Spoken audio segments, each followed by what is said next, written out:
සුපිරි ක්‍රීම් එකකට ගන්න කඩන්න කුඩු කරන්න මෙන්න මෙහෙම තලන්න ඒ කරලා මෙන්න මෙහෙම කුඩු ටික දාන්න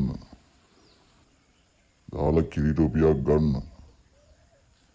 ඒ කරලා කිරි ටෝපිය මෙන්න මෙහෙම කපන්න කපාලා මෙන්න මෙහෙම දමන්න දමාලා කෙසෙල් ගෙඩියක් ගන්න කෙසෙල් ගෙඩිය මෙහෙම පොතු අරින්න අරලා පලන්න පලලා කපන්න මෙන්න මෙහෙම කපන්න කපලා දාන්න මිත්තරයක් කරගෙන කඩන්න කඩලා දාන්න හරි දැන් චකපක ගාලා මෙහෙම පිහියෙන්ම මෙහෙම කරගන්න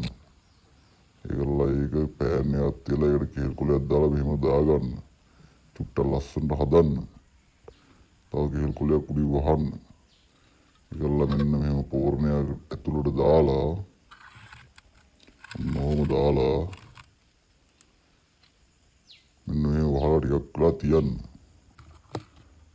දැන් හරි දුන්න ගන්න අරගෙන මෙහෙම අයින් කරලා බලන්න බලුවහම ලස්සනට තියෙනවා දැන් මේක කයල්ලක් කපලා ගන්න අරගෙන මෙන්න මෙහෙම තමයි තියෙන්නේ මේ අලුත් ලෝකෙට අලුත් කෑමක් හදලා දීලා තියෙන්නේ මෙන්න මේක කාලා බලන්න අවුලක් නැහැ රසයි